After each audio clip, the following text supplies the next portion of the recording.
पिता और पुत्र और पवित्र आत्मा के नाम पर आमीन। आंखें बंद कीजिए, हाथ खुला रखिए, सर झुका के। हे सर्वशक्तिमान शाश्वत ईश्वर, तू सृष्टिकर्ता अब्बा पिता है। तू स्वर्ग की ऊंचाई पर विराजमान है। तू सब कुछ देखता और जानता है। तू ही सब कुछ का पालनहारा है, सुरक्षा देने वाला है।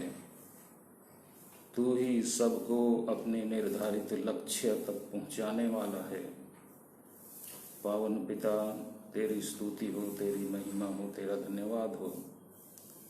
तूने अपने एकलौते पुत्र को मानव मुक्ति के लिए इस जगत में भेजा, जिन्होंने अपने जीवन की आहुति देकर हमारी मुक्ति प्राप्त की है। हे पावन पिता, तेरे पुत्र के वरदान के लिए तुझे धन्यवाद, उनके मुक्ति कार्य के लिए तुझे धन्यवाद, और पवित्र आत्मा के वरदानों के लिए तुझे धन्यवाद। दाम्पत्य जीवन के सूत्र में बंधने वाले इन भावी वर वधुओं पर तू अपनी आशीष बरसा कि ये उस महान दिन की तैयारी अच्छी तरह कर सकें और उस दिन पूर्ण खुशी आनंद का अनुभव करते हुए सगे संबंधियों परिवारजनों के साथ हर्षोल्लास के साथ इस विवाह उत्सव का आनंद परिपूर्ण स्थिति तक भोग सकें, उसका रसास्वादन कर सकें। तैयारी की इस सीढ़ी सोपान को एक एक करके तू आशीष दे कि इसके द्वारा उनकी समझ गहरी हो, उनकी योजनाएं पक्की हो जाएं और दाम्पत्य सूत्र भी इसी दरमियान मजबूती को प्राप्त करे। तेरे आशीर्वाद के द्वारा, हमारे प्रभु ख्रीस्त के द्वारा, आमीन। पिता और पुत्र और पवित्र आत्मा के नाम पर, आमीन। साथियों, आज पहला दिन है और पहले दिन का ये पहला सेशन है। हम लोग समय से कुछ लेट चल रहे हैं, कोई बात नहीं, विषय अपनी जगह में है, हम कवर करेंगे। और इस समय इस प्रथम सेशन में विवाह के संबंध में मैं आप लोगों को विस्तृत जानकारी देना चाहता हूं। आप सभी पेन और कॉपी लेकर बैठें तो अच्छा हो, और जो मुख्य बातें हैं उनको नोट करते चलें, क्योंकि जब आप विवाह की तैयारी या विनती उपवास का सर्टिफिकेट लेने आएंगे तो आपसे कुछ प्रश्न पूछे जाएंगे। 10-15 मिनट के ऑब्जेक्टिव सवाल दिए जाएंगे, जिसका आपको सही उत्तर देना होगा, और संतोषजनक उत्तर मिलने पर ही आपको वो सर्टिफिकेट दिया जाएगा। इसलिए आप मुख्य बातों को, महत्वपूर्ण बातों को नोट करते चलें और फ्री टाइम के समय आप उनको दोहराते रहें, जिससे आपकी समझ विवाह के संबंध में और अन्य जो विषय दिए जाएंगे उन पर गहरी हो। तो आइए हम विवाह पर चिंतन करें। कैथोलिक धर्म के अनुसार विवाह एक संस्कार है, और इस तरह कैथोलिक धर्म में 7 संस्कार होते हैं।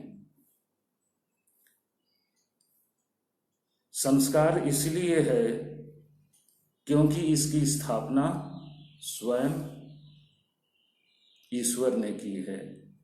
कैसे? उत्पत्ति ग्रंथ में हम पढ़ते हैं, अध्याय 1 पद संख्या 27 में ईश्वर कहते हैं, हम मनुष्य को अपना प्रतिरूप बनाएं, मनुष्य हमारे समान हो, और उसने मनुष्य को अपने अनुरूप बनाया।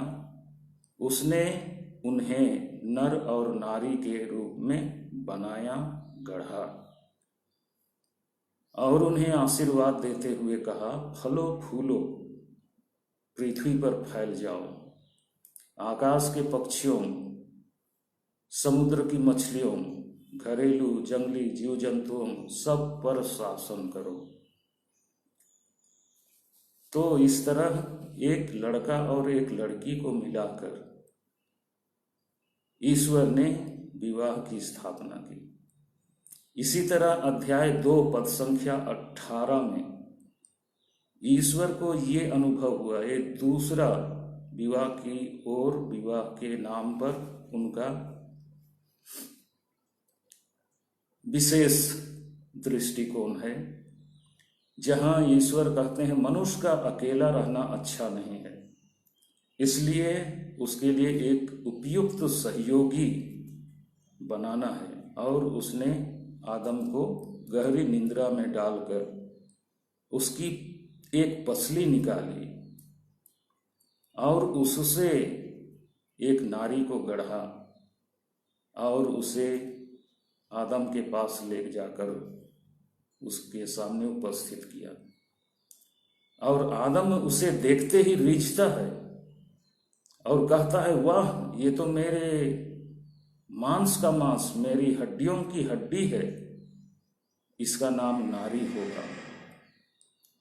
नारी का एक अर्थ भी है मानव जाति की, नर से निकाली गई नारी और मानव जाति की मां।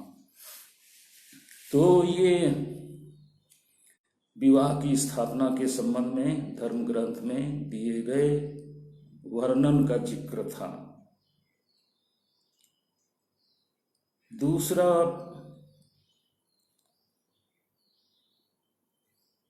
एक और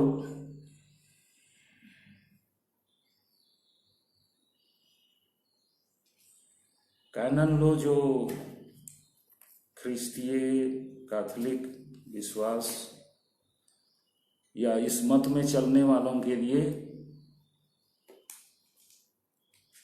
एक बुक, कानून की किताब दी गई है, जिसमें अनेकों अनुच्छेद हैं।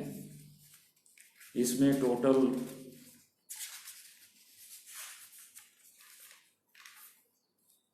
1752 अनुच्छेद हैं, उतने कानून के अनुच्छेद हैं। तो इसमें से एक 1055 में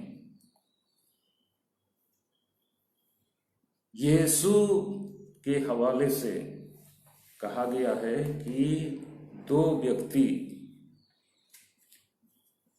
एक व्यवस्थान स्थापित करते हैं, एक विधान बनाते हैं, जिसके तहत एक लड़का और एक लड़की जीवन भर के लिए पार्टनरशिप, साथ साथ रहने, चलने, काम करने की प्रतिज्ञा करते हैं, जिसमें उनके दोनों के हित निहित हैं और साथ रहने से उनका प्रेम संबंध होगा और उस प्रेम संबंध से,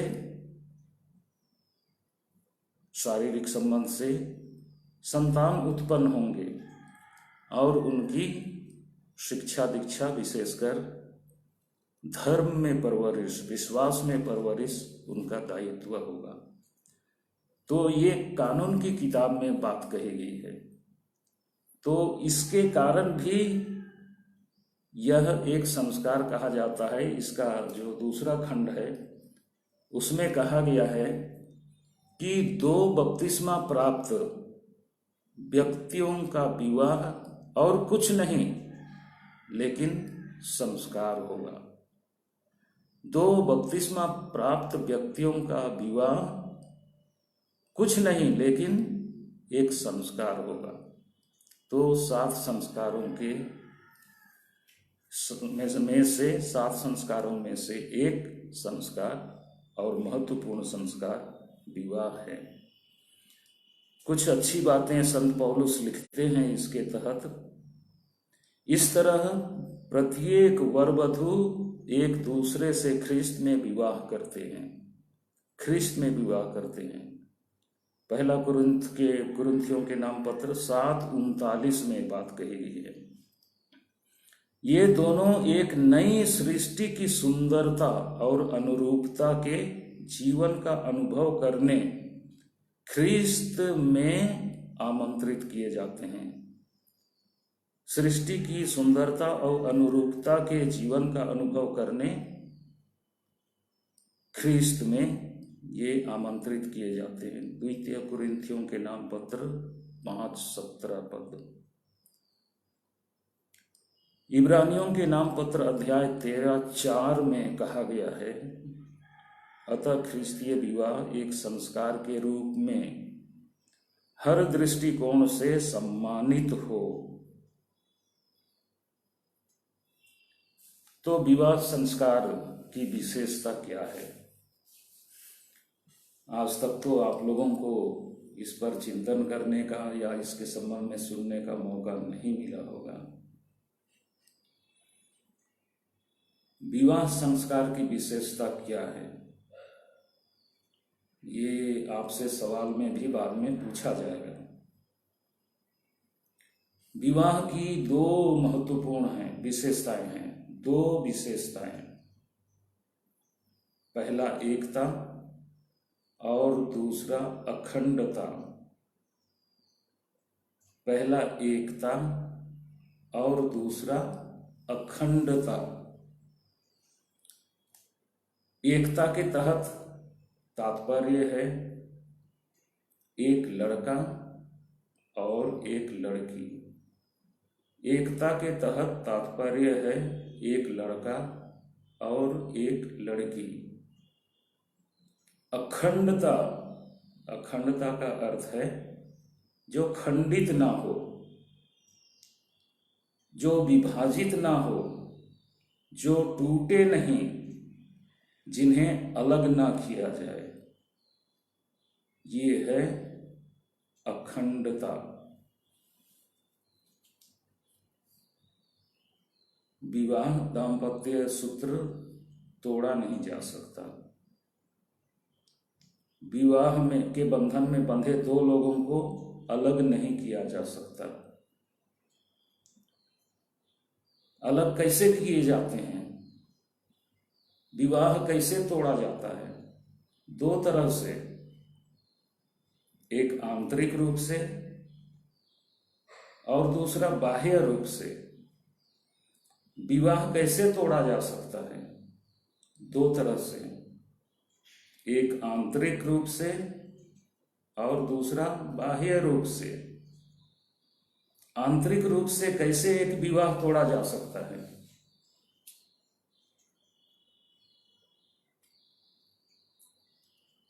मैं कहूंगा, मान लीजिए कि शादीशुदा हैं हम लोग, मेरी पत्नी है, मैं कहूंगा अनापच्चो नमः बेंजर का 15 साल मंजा किरा यूंदा साल गूटी नाम दौले उज्जगत विज्जगत अब अकू नन्ना पलायन कम हो इंदिर पलायन पच्चो इंदिर पलायन पचगी इन्ने ननोत नाम नीन निघाय डहरे कलाय नेखाने नेखाय गने मुझ जाए चाहे और ते कुना मुझ जाए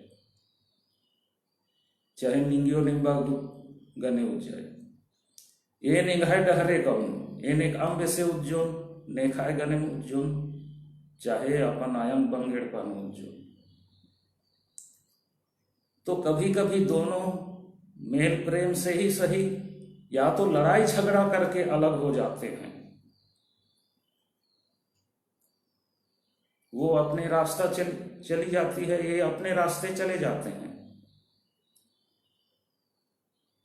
विवाह संबंध टूट जाता है और इसके कारण आंतरिक होते हैं, स्वयं वर वधू इसके जिम्मेदार होते हैं। स्वयं पति और पत्नी इसके जिम्मेदार होते हैं। ये है विवाह का टूटना आंतरिक दृष्टि से, आंतरिक फोर्स के कारण, आंतरिक शक्ति के कारण, उसके बल पर, उसके तहत विवाह का टूटना। दूसरा कारण है बाह्य रूप से, बाह्य दृष्टि से, बाह्य शक्ति के कारण विवाह का टूटना। वो कैसे? माता पिता बोलते हैं हाँ ये लड़की पसंद नहीं है, इसको अब छोड़ते हैं, दूसरी शादी करेंगे इसके लिए। या तो लड़की के माता पिता बोलते हैं ये दामाद ठीक नहीं है, असभ्य टाइप का है, बर्ताव करने नहीं जानता है, बहुत सुस्त है, काम ढंग से नहीं करता है, इसको छुड़ाते हैं, हटाते हैं, भगाते हैं, दूसरा दामाद खोजेंगे। तो ये माता पिता या पंचों को बैठा करके पंच सभा बैठेंगे और उसके बाद बोलेंगे हाँ अब से ये लड़का अलग लड़की अलग, दोनों फ्री हैं अपना रास्ता जाने नापने के लिए। या तो कोर्ट कचहरी में अलग हो जाते हैं, कोर्ट कचहरी के माध्यम से, लेकिन कैथोलिक कलीसिया उसको मानती नहीं है, क्योंकि कैथोलिक कलीसिया में यह एक संस्कार है। विवाह एक संस्कार है, इसका बंधन पवित्र है, इसका बंधन अटूट है। हाँ कुछ परिस्थितियां हैं जहां विवाह तोड़ी जाती हैं, ऐसा लोगों की समझ में बात आती है, लेकिन तोड़ी नहीं जाती है। वहां विवाह जो विवाह हुआ था वो शून्य घोषित किया जाता है कि विवाह मानो हुआ ही नहीं रहा हो। तो इस तरह समझ करके इनको अलग किया जाता है, दोनों पुनः शादी कर सकते हैं। ये चर्च की मान्यता भी है। इसलिए कुछ लोग हैं आपके बीच में जिन्होंने दोबारा चर्च में शादी कर लिया है, लेकिन उनकी परिस्थितियां अलग हैं। तो विवाह टूटने के दो कारण होते हैं, आंतरिक और बाह्य। तो बाह्य में हमने देखा माता पिता हैं, पंच हैं या कोर्ट कचहरी और अन्य। अब हम लोग देखेंगे कि विवाह का उद्देश्य क्या है। कुछ भी हम काम करते हैं तो उसका तो कोई उद्देश्य होता है, बिना उद्देश्य हम काम नहीं करते हैं। तो उद्देश्य के तहत आप याद करेंगे कि एक लड़का और एक लड़की आपस में ऐसी साझेदारी स्थापित करते हैं जिसमें पति पत्नी का आपसी हित, संतान उत्पत्ति और उनके पालन पोषण एवं कैथोलिक शिक्षा दीक्षा निहित है। दोहराता हूं,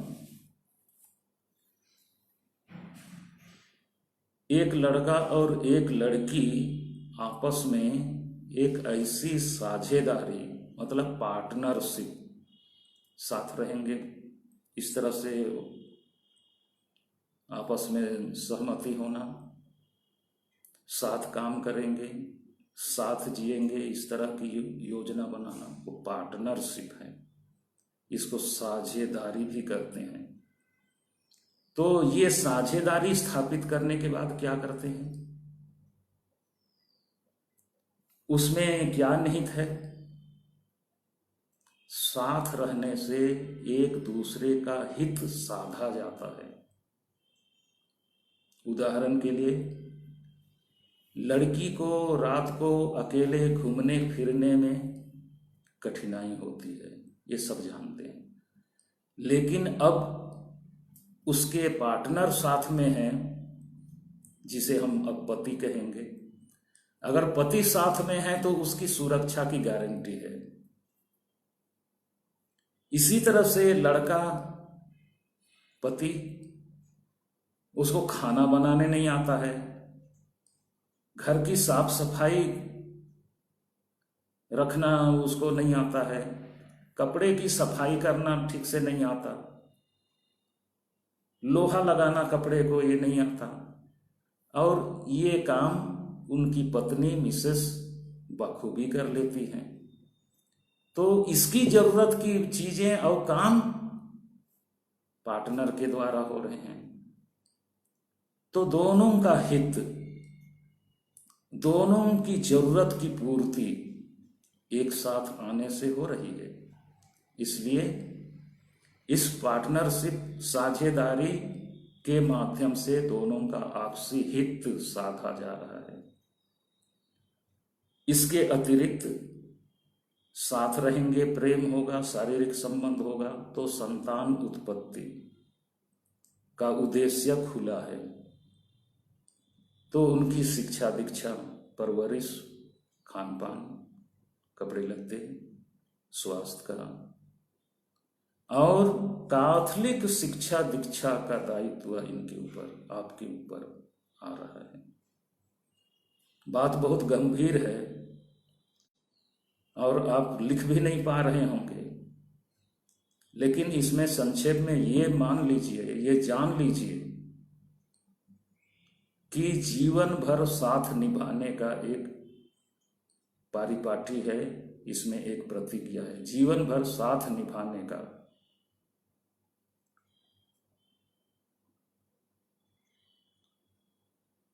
एक प्रॉमिस, प्रतिज्ञा है। साथ निभाते,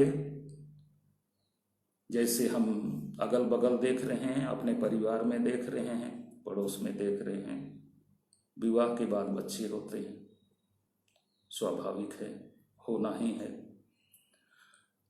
और उनकी शिक्षा दीक्षा, परवरिश और कैथोलिक विश्वास में प्रशिक्षण दिलाना, स्वयं देना, सिखाना आपका कर्तव्य है। मुझे लगता है कि आप बात समझ गए होंगे। आगे बढ़ते हैं। विवाह के प्रकार, विवाह कितने प्रकार के होते हैं? गांव में तो लोग बताते हैं कि एक ढुकू होता है जिसमें एक लड़का एक लड़की आपस में एक दूसरे को इतना ज़्यादा चाहते हैं और परिस्थितियां साथ नहीं दे रहे हैं कि उनकी शादी धूमधाम से कराई जाए, कुछ ना कुछ अड़चन व्यवधान है, तो लड़की जबरदस्ती ऐसे ही आकर के घुस जाती है लड़के के घर में, और पंचों को जब पता चलता है तो फिर सभा बैठते हैं और उसके बाद में दंड भराते हैं और फिर खान पान के लिए उनको कहते हैं, और उसके बाद में रहो ऐसे, शादी हो गई समझते हैं। तो ये ठुकू वाली है। और इसके अतिरिक्त जो नॉर्मल शादी है, इसके अतिरिक्त और कुछ भगा लेने वाली बात होती है। लड़का लड़की भाग जाते हैं और बहुत दिनों के बाद में पता चलता है तो उनको ले आते हैं, और ठुकू जिस तरह से शादी हो गई, लोग समाज के लोग कहते हैं कि हाँ ठीक है, अब रहो, साथ रहो, तो उसी तरह से मीटिंग वगैरह खान पान लेंगे और उसके बाद साथ रहो कहेंगे। तो इस तरह के प्रकार होते हैं। लेकिन कैथोलिक कलीसिया में जो नॉर्मल आमतौर पर जो पार्टी है शादी की, विवाह की, तो उसमें 3 है। एक तो सामान्य विवाह, सामान्य ख्रिस्तीय विवाह, सामान्य ख्रिस्तीय विवाह। इसमें एक लड़का और एक लड़की, एक लड़का और एक लड़की दोनों कैथोलिक हैं। सामान्य ख्रिस्तीय विवाह में एक लड़का और एक लड़की दोनों कैथोलिक हैं। इसको सामान्य ख्रिस्तीय विवाह के तहत हम गिनेंगे। दूसरा है मिश्रित विवाह। दूसरा है मिश्रित विवाह। मिश्रित विवाह में एक लड़का एक लड़की, दोनों में से एक कैथोलिक है और एक गैर कैथोलिक, मतलब हो सकता है जीएल चर्च का मेंबर हो, मेनोनाइट चर्च का मेंबर हो, या कोई दूसरे डिनोमिनेशन का मेंबर हो। तो एक कैथोलिक और एक गैर कैथोलिक, तो इसको हम मिश्रित विवाह कहते हैं। तो मिश्रित विवाह में क्या होगा? आज तक मिश्रित विवाह हुआ नहीं है, लेकिन संभावना है, हो सकती है, जो प्रावधान रखे गए उसके।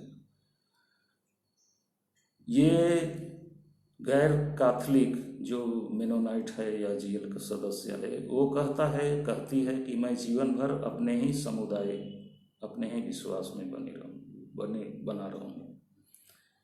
तो ये कैथोलिक चर्च में शादी करना है तो इसको तो कहना ही है कि मैं भी अपने कैथोलिक विश्वास में ही मरने तक बना रहूँगा।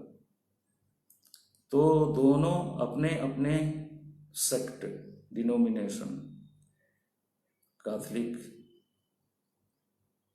परिवार और मेनोनाइट परिवार, धार्मिक संघ, तो अलग अलग चर्चेस के सदस्य के रूप में इनका विवाह, और वो भी कैथोलिक चर्च में हो जाएगा।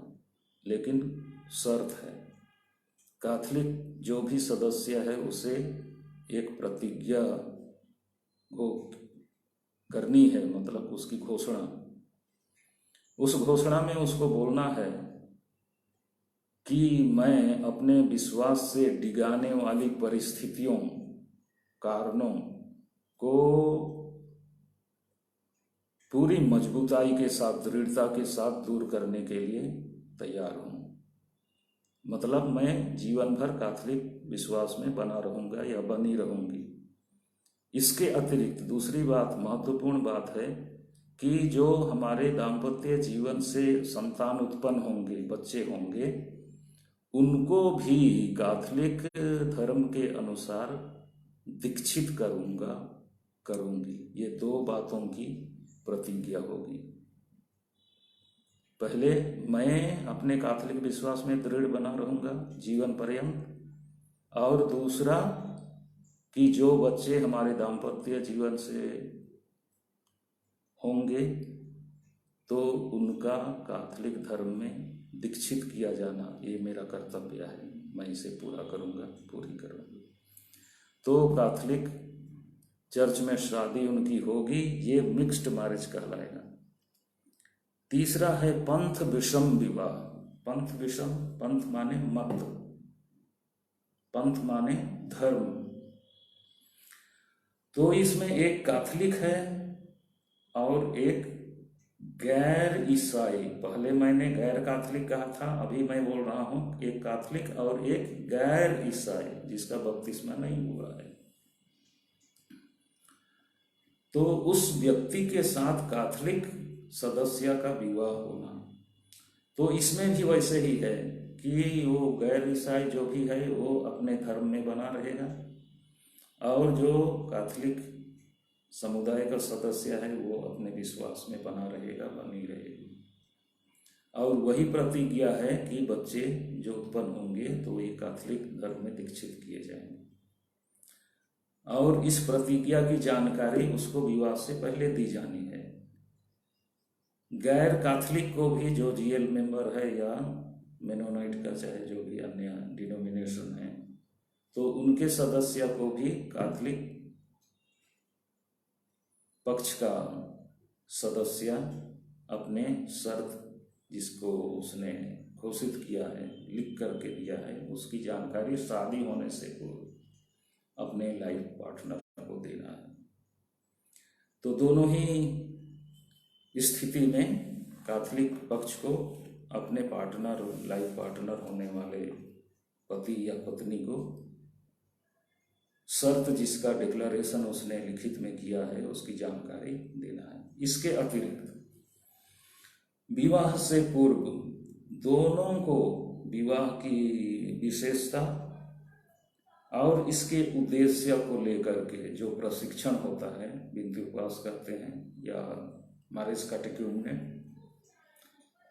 तो उस सेशन में भाग लेना पड़ेगा। दोनों को एक साथ शादी की तैयारी का जो शिक्षा का कोर्स है उसे पूरा करना होगा।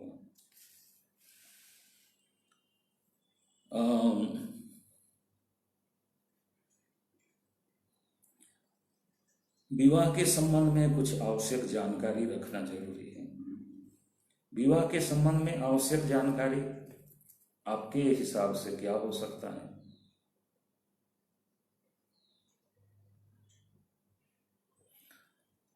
आवश्यक जानकारी इतनी होनी चाहिए क्योंकि आजकल कुछ लोगों का बौद्धिक विकास पूर्णतः हुआ नहीं रहता है। 18, 19, 20, 21, 22, 23 साल के हो गए हैं फिर भी, तो उनके लिए बात है कि विवाह में एक लड़का और एक लड़की अपनी मर्जी से, भले माता पिता ने चॉइस किया है, पंचों ने चॉइस किया है, ये जोड़ी जुमाई है, लेकिन उस में सम्मिलित होने के लिए अपने को बोलना पड़ेगा कि मैं अपनी राजी खुशी से इस लड़के से, मैं अपनी राजी खुशी से इस लड़की से दाम्पत्य सूत्र में बंधने जा रहा हूँ, स्वतंत्र हूँ। किसी ने मुझे फोर्स नहीं किया, कोई किसी ने मुझ पर दबाव नहीं डाला, किसी ने मुझे विवश नहीं किया शादी करने के लिए। इसको आत्मसात करना है, अपना बनाना है।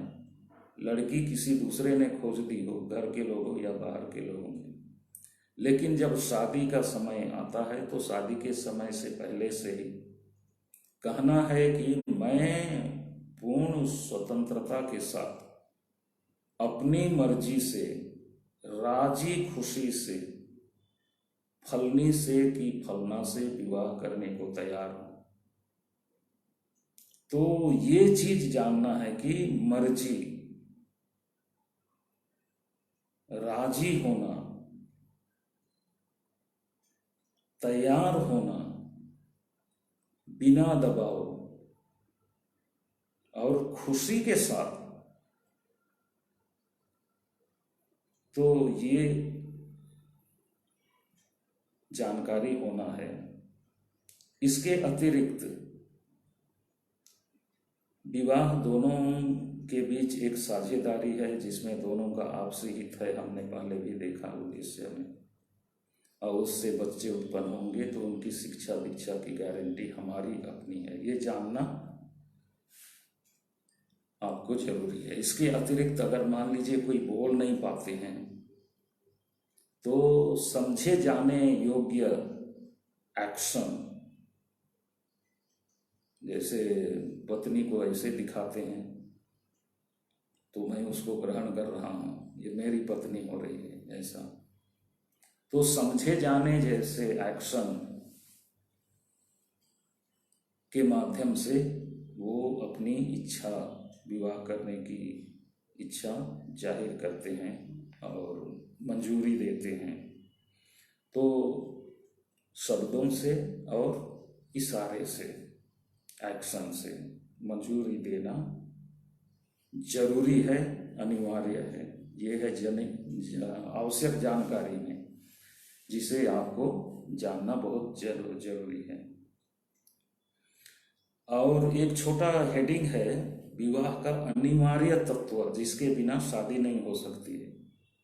विवाह का अनिवार्य तत्व जिसके बिना शादी हो ही नहीं सकती। तो एक ही तत्व है असल में, लेकिन मैं एक और जोड़ूंगा, वो है मंजूरी आपकी स्वीकृति, आपका जी हाँ, क्या आप राजी खुशी से बिना दबाव फलना से शादी करने को तैयार हैं? जी हाँ, ये आपका जी हाँ, ये अनिवार्य तत्व है विवाह के लिए। अब मैं दूसरा इसी के साथ जोड़ रहा हूं, सॉरी, दूसरा इसी के साथ मैं जोड़ रहा हूं। आजकल दो लड़कों के बीच शादी हो रही है, दो लड़कियां आपस में शादी कर रही हैं जीवन भर साथ रहने के लिए, कोर्ट में या समाज में। कैथोलिक कलीसिया इसके पक्ष में नहीं है। एक लड़का और एक लड़की ही होनी चाहिए जो विवाह करने के बंधनों से मुक्त है। मतलब विवाह कुछ लोग नहीं कर सकते हैं, उनके ऊपर बंधन है, लेकिन ये विवाह कर सकने के, नहीं कर सकने के बंधनों से मुक्त है। मतलब सभी दृष्टिकोण से सक्षम है विवाह करने के लिए।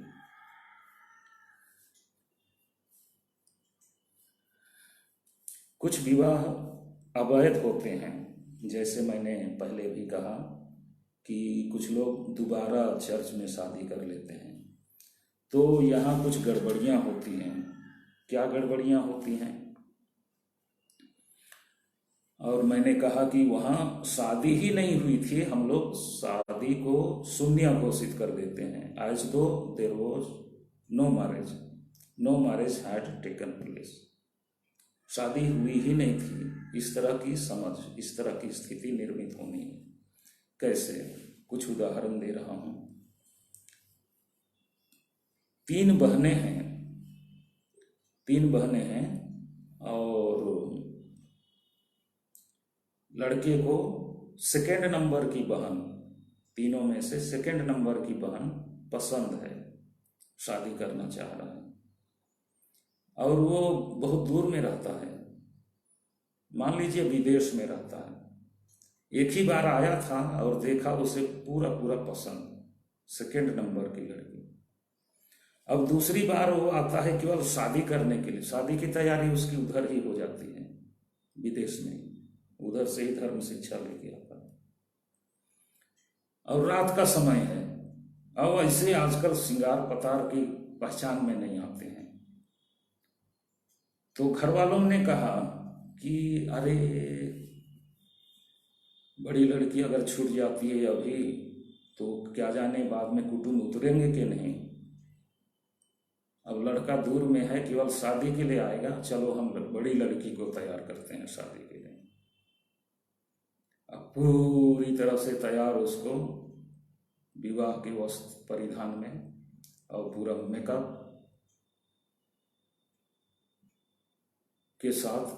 अब गिरजाघर में वो आते आते लेट हो गया, उसको टाइम बिल्कुल, अब समय ब्लेसिंग का हो रहा है, उस समय पहुंचता है, हड़बड़ी में तैयार होता है, खड़े हो जाते हैं।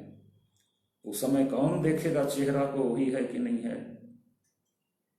भीड़ में तो अपने धुन में है वो। अब शादी हो गई, पूरी रस्म पूरा हो गया। दूसरे दिन भी ध्यान नहीं दे पाया। अब तीसरे दिन उसको ले जाता है, तो उसी बीच में कोई फोन करके बताता है, दिल्ली वगैरह पहुंचे होंगे, तो उस गांव का कोई लड़का बताता है, अरे आपने तो सेकंड नंबर की लड़की को शादी करने के लिए चुना था, लेकिन शादी तो आपकी बड़ी के लड़की के साथ हो गई। तो पूछताछ करता है, उससे भी पूछता है कि तू बड़ी है कि मछली है, तो बोलती है नहीं मैं तो बड़ी हूँ। तो फिर वो दिल्ली से वापस आ जाते हैं और वहाँ के पुरोहित से जाके बोलते हैं कि मैंने तो शादी मछली बीच वाली लड़की से तय की थी और घर वालों ने धोखे से बड़ी लड़की के साथ शादी करा दी। ये शादी शून्य घोषित हो जाएगी, क्योंकि इस लड़के ने दूसरे नंबर की लड़की के लिए मंजूरी दी, पहले नंबर के लिए ना, तीसरे नंबर के लिए नहीं।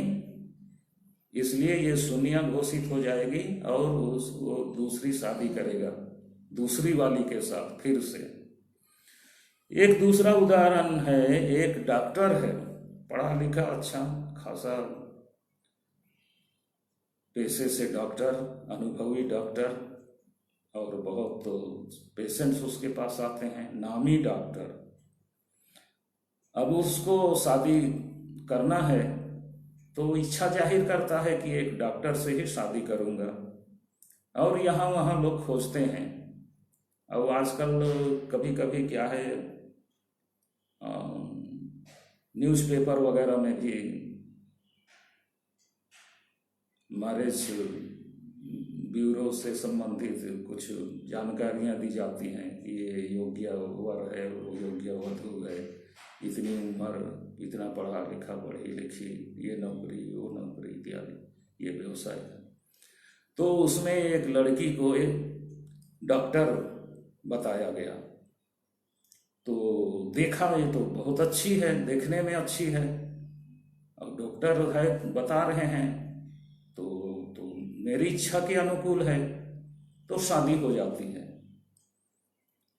शादी हो जाने के बाद में 5-6 महीना होते होते उसको पता चलता है कि वो तो कंपाउंडर ही डॉक्टरी की है, कंपाउंडरशिप में है। तो उसे लगता है कि मेरे साथ धोखा हो गया, मैं फुल फ्लेज्ड डॉक्टर चाह रहा था और मैं उसको ये कंपाउंडर से शादी करा दी।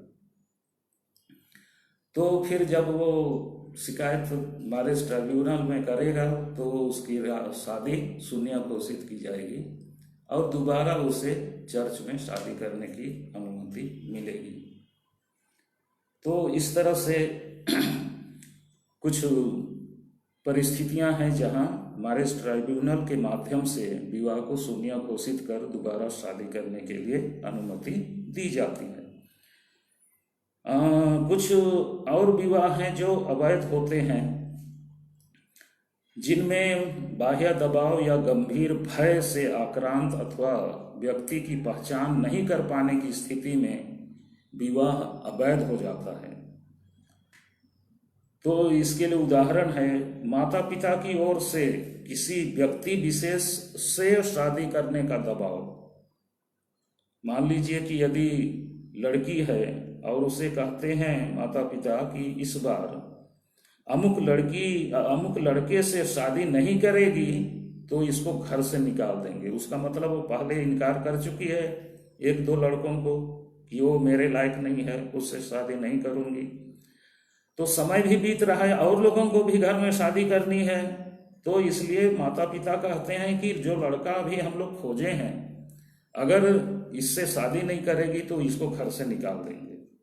ऐसी स्थिति में वो विवश है, उस पर दबाव है शादी करने के लिए। शादी हो जाती है, 6 महीने 1 साल होते होते छूट जाते हैं।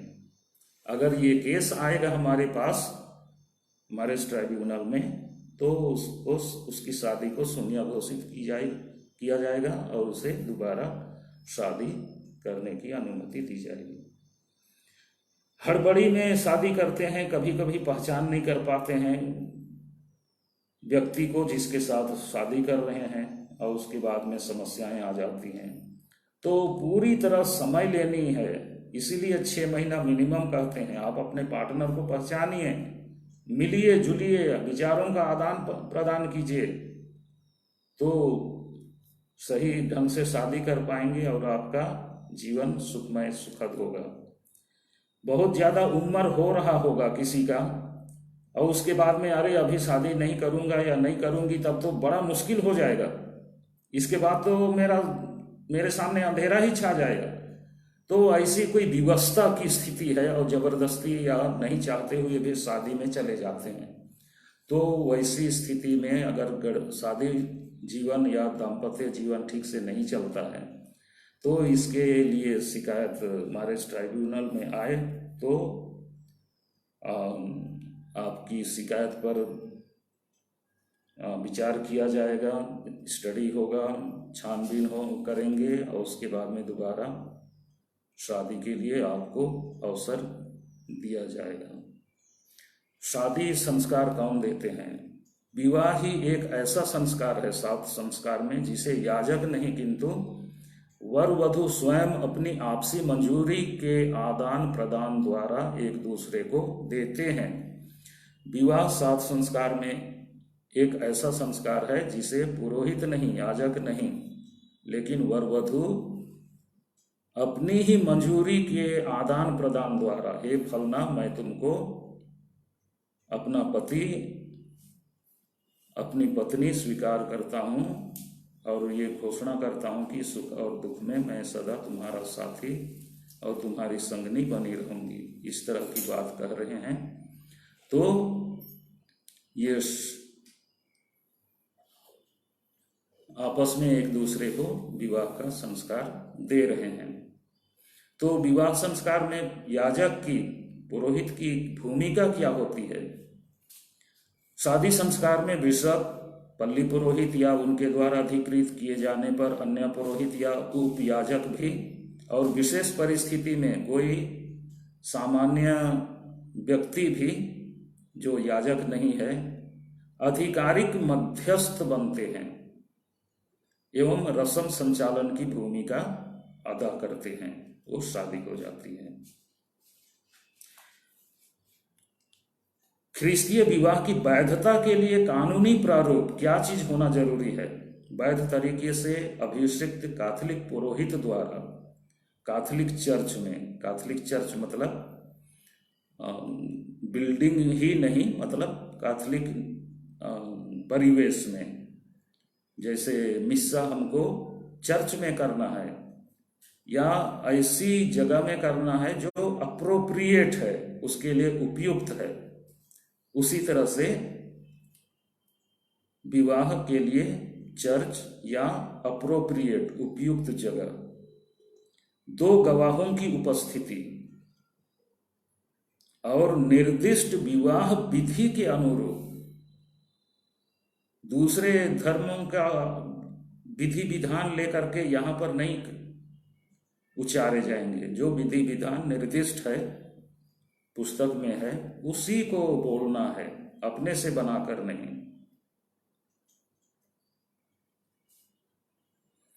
अगली बार जब हम मिलेंगे तो कौन विवाह नहीं कर सकते हैं और विवाह के मार्ग में, विवाह के लिए जो गंभीर रुकावटें हैं, हम उन पर चर्चा करेंगे। अभी के लिए आपको इतना जानना या इतनी बात सुनाना जरूरी था। तो आप पहले तो जानिए, एक संस्कार है, इसकी विशेषता में एकता, अखंडता को आप जानिए। एकता में एक लड़का एक लड़की, अखंडता में अटूट है, तोड़ा नहीं जा सकता, अखंड है, इसे खंडित नहीं किया जा सकता, दोनों को अलग नहीं किया जा सकता। कैसे अलग करते हैं? अगर करते हैं तो आंतरिक रूप से, आंतरिक प्रभाव या शक्ति फोर्स के कारण, और बाह्य फोर्स या शक्ति प्रभाव के कारण। आंतरिक में वर वधु स्वयं एक दूसरे से कहते हैं अलग रहेंगे, जाओ तुम, मैं जाऊंगा, या लड़ाई झगड़ा करके अलग हो जाते हैं। बाह्य, माता पिता लड़के को नहीं चाहते हैं, ये धोखा टाइप का दामाद है, इसको छोड़ो, दूसरा लाएंगे, इस तरह की बात। उद्देश्य में पति पत्नी का आपसी हित, संतान उत्पत्ति। पहले तो ये साझेदारी है, एक कवनेंट है, एक व्यवस्थान है, आपका एक साथ मिलना, पार्टनरशिप है। फिर आपसी हित है, उसमें निहित है संतान उत्पत्ति, और उसके बाद निहित है उनका पालन पोषण और धार्मिक शिक्षा दीक्षा। प्रकार में सामान्य ख्रिस्तीय विवाह, मिश्रित विवाह, पंथ विषम विवाह, और आवश्यक जानकारी में आपको बताया गया कि एक लड़का एक लड़की आपस में जीवन पर्यंत साथ निभाने के लिए इच्छा व्यक्त करते हैं, मंजूरी देते हैं, और उनके शारीरिक संबंध से संतान उत्पत्ति होती है और उनकी शिक्षा दीक्षा का भार उन पर होता है। तो इच्छा या मंजूरी को शब्दों से व्यक्त करना है, और जो बोल नहीं सकते हैं तो इशारे से, एक्शन से।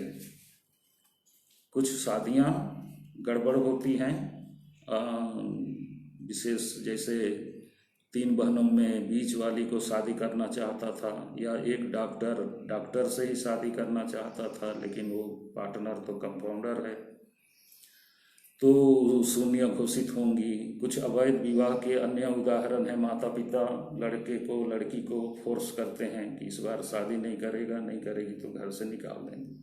ज़्यादा उम्र हो जाने पर हड़बड़ा करके लोग कि अब तो अंधेरा छा जाएगा, चलो शादी में जाते हैं। बिना जांचे पड़ताल किए, बिना पर्याप्त समय लिए शादी में जाते हैं और फिर शादी जीवन ठीक नहीं चलता। और व्यक्ति की पहचान इसी तरह से अन्य परिस्थिति में नहीं कर पाना। विवाह प्रारूप की अवहेलना करना, मतलब अपने मन से दूसरे मंत्र उच्चारण करना, उससे नहीं होगा। तो ऐसी स्थिति आने से वो विवाह शून्य घोषित की जाएगी। तो विवाह संस्कार कौन देते हैं हमने देखा, और कानूनी प्रारूप क्या क्या हैं। वैध रूप से अभिषिक्त पुरोहित, 2 गवाहों के बीच, और निर्दिष्ट जो विवाह के प्रारूप हैं पुस्तक में जो बातें लिखी गई हैं उनके उच्चारण से। तो इनके साथ ये सेशन समाप्त होता है। मुझे लगता है कि आप बात समझ गए होंगे, महत्वपूर्ण बातों को आपने नोट किया होगा, तो उसको आप रिसेस ब्रेक के समय पढ़ते रहिए, याद करते रहिए। ये आज के लिए केवल नहीं, सर्टिफिकेट लेने के लिए केवल नहीं, जीवन भर के लिए आपके काम आएंगे। धन्यवाद।